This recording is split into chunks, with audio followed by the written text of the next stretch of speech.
What's going on guys, Aero here, and welcome back to another video. Now in today's video, I want to talk to you guys about all the craziness that's been happening recently for Pokémon Sword and Pokémon Shield. Now unless you've been living under a rock, I'm sure a lot of you guys know that the entire internet has been pretty crazy about Pokémon Sword and Pokémon Shield for the past couple of weeks. And so literally for the past few weeks, every single place on the internet has just been full of mixed opinions on Pokemon Sword and Shield, whether it's YouTube or Twitter or Reddit or Instagram or wherever. Everybody was either saying like Pokemon Sword and Shield looks good and they're looking forward to it, and then there's people that were critiquing it and saying that they're bad games, that they're not good, and it was just complete mayhem. Now this all started from an announcement that Mr. Masuda made at E3 in regards to Pokemon Sword and Shield. So a couple weeks ago at E3, Mr. Masuda revealed that you're only going to be able to bring past Pokemon from your previous Pokemon games into Pokemon Sword and Shield if they appear in the Galar region Pokedex. And so essentially he said that there isn't going to be a national Pokedex inside of these games, and so it's not going to be possible to have every single Pokemon that's ever been created all at the same time inside of these games.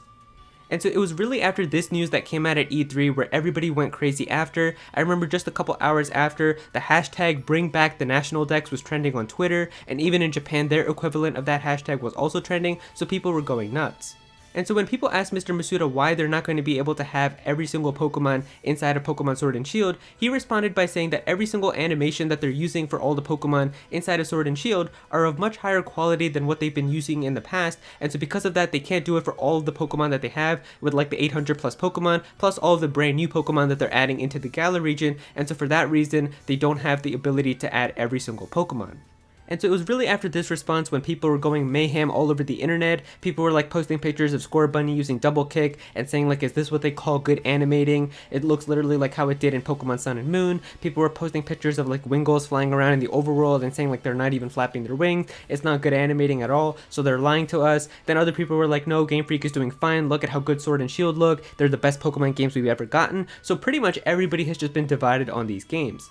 Now I haven't given you guys my opinion on how I feel about a lot of these things. I know a lot of you guys were asking me in the other video that I posted where like they were saying like, Aero, give your thoughts on them, I want to hear what you have to say about this, so I figured I'd just give you guys my thoughts real fast. So the first thing is in regards to the National Pokedex not being inside of Pokemon Sword and Shield.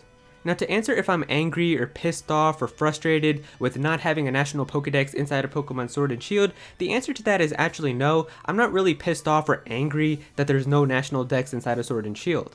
And so I'm not pissed off about no National Dex inside of Sword and Shield, I'm just disappointed. The thing is, being a Pokemon fan for a really long time, I've always wanted a mainline Pokemon game on a console. I've waited so many years for it to finally happen. I've always wanted to just have a mainline full Pokemon RPG adventure on a mainline console where I could just play it on my TV in high definition. And so when we finally got that announcement at E3 2017 that yes, Pokemon is in fact moving to the Nintendo Switch, that we're going to have an HD adventure for the first time, we're going to have a full Pokemon adventure on our TV, I was just so excited. And then we get this reveal for Pokemon Sword and Shield and it looks crazy, I'm like really looking forward to it, and then they just drop this information at E3 out of nowhere where they're like, not even all of the Pokemon are going to be inside of these games. It's just kind of upsetting. It's like, we were this close to greatness and then they were like, we're just not going to put all the Pokemon in. And the thing is, we're not even asking for something ludicrous or something ridiculous like having 400 brand new Pokemon, we're just asking for having our old favorite Pokemon with us inside of these new games. And so I'm not really that pissed off by this news. The thing is, I just know a lot of people are going to be upset because so many of their favorite Pokemon are just not going to be present inside of Pokemon Sword and Shield. See, the really special thing about Pokemon is regardless of how a Pokemon looks, or how powerful it is, or how well it performs in battle, or how many cool abilities it has, the really special thing about Pokemon is that every single Pokemon that's ever been created out there is somebody's favorite. And so while Mr. Masuda did say that they picked a lot of fan favorite Pokemon to be inside of Pokemon Sword and Shield, there's still going to be thousands of players out there that are going to be so upset because their favorite Pokemon is just not going to be able to be transferred into Pokemon Sword and Shield. And so if a lot of your favorite Pokemon are fan favorites like Charizard or Dragonite or Lucario or Zoroark, then you pretty much don't have to worry as those Pokemon pretty much have a good chance of being inside of the games. But let's say your favorite Pokemon, for example, is like Maractus, and let's say like you played Pokemon Black and White and you caught a Maractus and you just had a really good time with it, it really helped you out on your journey, you became really fond of that Pokemon, you got it to level 100, you transferred it all the way into Pokemon X and Y, you transferred it into Sun and Moon, into Ultra Sun and Moon, and now they tell you right now that you can't transfer this Pokemon into Sword and Shield. Like, this would definitely disappoint you if it's your favorite Pokemon, if you had such a good time with it throughout your journey, and now they just tell you like, yeah, you're not going to be able to bring this Pokemon into their most most recent generation.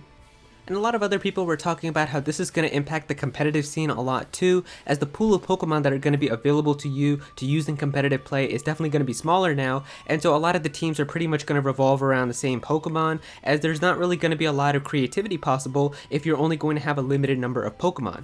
And so like if you remember a couple years ago when everybody used Mega Kangaskhan on their team, it got kind of annoying to just see Mega Kangaskhan in every competitive team. It just was pretty bland and a lot of people were using the same Pokemon, just with different movesets and a little bit of different EV and IV spreads, but that's about it. Like it was the same exact Pokemon, and I'm having like a scary feeling that that's kind of what this is going to be like with Pokemon Sword and Shield, where once people find out like what the good competitive Pokemon are that are a part of the Galar Region Pokedex, it's just going to be the same teams that we're going to see, but like with slight modifications. And this is talking about the competitive scene, but it's really going to impact the casual players more than anyone. As you guys know, there's so many casual players that just play Pokemon and find a lot of Pokemon and catch them and use them and trade them with their friends and all that. And so there's so many casual people, I bet, that have just a ton of Pokemon with them, and once they find out that there's going to be only a limited number of them that can actually come into the most recent Pokemon games, it's just going to be very disappointing. And finally, the last thing that I kind of want to add about this National Dex topic is, while it is disappointing that there isn't going to be a National Dex and you aren't going to be able to have every single Pokemon ever created inside of these games, the one thing that I'm kind of hoping is that they didn't add every single Pokemon into these games so that they could spend more time developing the other things inside of Pokemon Sword and Shield. Now obviously we don't know about this until the games actually come out, so I'll let you know how I feel about it once I actually play through them, but I'm just really hoping that maybe if there isn't any National Pokedex, maybe if they didn't add every single Pokemon, let's just say that they put all of their development time into something else, like having brand new Pokemon, or like having a really good story or something like that. Like let's just say let's say, okay sure, no National Dex inside of Pokemon Sword and Shield, but let's say the story and the adventure for Pokemon Sword and Shield through the Galar region turns out to be the best Pokemon adventure we've ever had. Like let's say it's better than Kanto, Johto, Hoenn, Sinnoh, Unova, Kalos, Alola. It's literally the best adventure that they've ever created. If that turns out to be the case, then I'm not going to be that disappointed that there's no National Dex. Like I'm going to say like, sure, you didn't add every single Pokemon into the game, but you put a lot of good time into making a really good adventure, and this is definitely the most fun I've ever had in a Pokemon adventure. And even if it's not like the best adventures that they've ever created, as long as it's at like the top with a lot of the other generations that people love, I think that that would just be really good. And so that's really the last thing that I want to talk in regards to the National Dex. Like just hope that maybe instead of not having every single Pokemon, that they put their time into making a really good adventure or a really good story or something like that. Now the next thing that I want to talk to you guys real fast is about how the graphics look in Pokemon Sword and Shield. Now I saw so many graphics comparisons all over the internet. People were like posting pictures of Sword and Shield and then saying like, you know, look at Sword and Shield and now take a look at Dragon Quest XI. You can see like one looks so much better. Like there's no way that Sword and Shield should look like this. Like we deserve to have better. And if you guys want my honest opinion, to be honest, I don't think that the graphics in Sword and Shield even look that bad.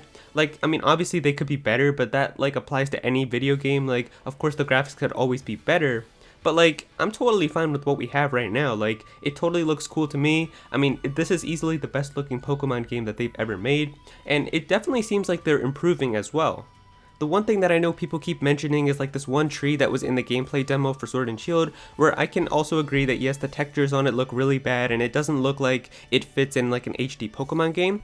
But the thing that I think people still don't understand is the fact that these games are still in development. Like there's still going to be a lot of changes that are going to be done to Pokemon Sword and Shield, and I can assure you that every single time we look at these games, they're probably going to look better than what we've seen before. And we've seen proof of this. Like we've seen this with a lot of other games on the Nintendo Switch. The biggest one that comes to my mind is Super Mario Odyssey. Now if I can find the picture, I'll put it up on your screen, but there's literally a picture of how Princess Peach looked when we got to see the game for the first time in like January of 2017, and then you can see like there's a picture of her when the final game came out, which was like what, October, and you can see right here, like look how much more vibrant the colors are. You can see like the carpet looks better with the textures on it. Peach's hair looks better. You can actually see like the individual strands of hair on it, so you can definitely tell that the games can improve in terms of graphics during the development process. And we've seen this with Pokemon Sword and Shield too. If you guys are in my Discord, then you know that one of the things that I was a little bit disappointed about when we first got to see Pokemon Sword and Shield in February was how the colors looked. and I just didn't like how the colors in Pokemon Sword and Shield kind of seemed washed out and fainted, and I was like, this is like the one thing that I just didn't like in terms of how the game looked. And once we got to see the new footage of Pokemon Sword and Shield during the June Pokemon Direct, we can actually see that they fixed that, and the colors are definitely more vibrant, they're brighter, they're colorful, and they pop out, and I was like, dang, they actually fixed this. And so they definitely can fix how games look during their development process, and I'm sure the next time we see Pokemon Sword and Shield, it's going to look even better than what we've seen in June, and it's just going to keep getting better and better until the games come out in November. So yeah, in terms of graphics, I'm not really all that disappointed. Like, obviously Pokemon Sword and Shield could look way better than what we have right now, but for what Sword and Shield does look like, I'm not really all that disappointed. It's definitely an improvement from Gen 7, it's definitely an improvement from even Pokemon Let's Go, so I'm totally fine with it. Now, the last thing that I want to talk to you guys about is Mr. Masuda's official response to all of this. So just a couple hours ago, the Pokemon Twitter account posted something saying a special message for Pokemon video game fans. And it was just a link, and you can click on it and it takes you to this page right here. I'll have it linked in the description if you want to go and read it for yourself. But yeah, you can see it's a picture of Pokemon Sword and Shield, and it just says a message for Pokemon video game fans. Please see below for a message from Mr. Junichi Masuda of GameFreak, the producer of Pokemon Sword and Shield. So the first message, of course, this part is in Japanese, so we can see the translated version down here. And it says, "Thank you to all our fans for caring so deeply about Pokemon. Recently, I shared the news that some Pokemon cannot be transferred to Pokemon Sword and Shield. I read your comments and appreciate your love and passion for Pokemon. Just like you, we are very passionate about Pokemon, and each and every one of them is very important to us. After so many years of developing the Pokemon video games, this was a very difficult decision for me. I'd like to make one thing clear. Even if a specific Pokemon is not available in Pokemon Sword and Shield, that does not mean it will not appear in future games. The world of Pokemon continues to evolve, the Galar region offers new Pokemon to encounter, trainers to battle, and adventures to embark on. We are pouring our hearts into these games, and we hope that you will look forward to joining us on this new journey. June 28, 2019, Junichi Masuda."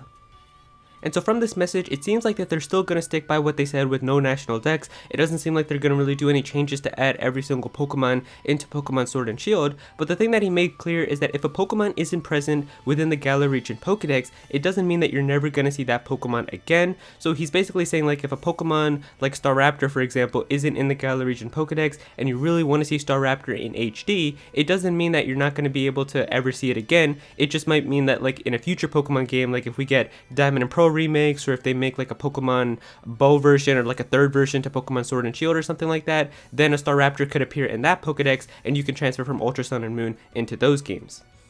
And so like I said before, guys, even though I'm disappointed about the fact that I can't have every single Pokemon with me at once inside of Pokemon Sword and Shield, this is the producer of Pokemon Sword and Shield. Mr. Masuda is the big guy up at GameFreak, so I have to respect his decision and what he ends up going with. I can't really do anything. Like, of course I can still express my thoughts and how I feel about the game, but I mean, this is the end decision that he decided to do, so I'm just gonna have to go with it and respect it. And like I said, I just hope that maybe instead of not having every single Pokemon in, maybe they just spent their development time into making a really good game. And the one thing that I also want to mention before I wrap up this video is that it's totally fine to express your thoughts on how you feel about a video game, whether it's Pokemon Sword and Shield or something else. You're totally allowed to give your thoughts on how you feel about the game. If you're not pleased by it, if you're really excited for it, you're totally allowed to express that wherever you want, on YouTube, on Twitter, Reddit, wherever, as long as you're not attacking anyone. The way I see it, as long as you're not attacking people who have like an opposing viewpoint compared to yours, or attacking like the developers of the games or something like that, then you're totally allowed to express your thoughts on how you feel about a video game. And so there you go, guys, that's the craziness that's happening right now with Pokemon Sword and Shield in terms of the National Dex, in terms of how the games look, and Mr. Masuda's official response. If you guys enjoyed this video, then please be sure to click that like button, and also comment down below. Let me know what you guys think of all of this. How do you guys feel about no National Dex? How do you guys feel about how the graphics look, as well as what Mr. Masuda's response was? Definitely be sure to comment down below and let me know. If you're new to this channel, then please be sure to subscribe. I'm definitely going to have some more Pokemon content in the future, so please be sure to subscribe so you don't miss out on that. Click on that bell to become a part of the notification squad. Go follow me on Twitter at Aero so you can be featured in videos, and also join my Discord server as well. We've got a bunch of people in there who are always talking about Pokemon and Smash Bros and Nintendo and Xenoblade, so definitely be sure to join that. And yeah, that's pretty much it. Thank you so much for watching.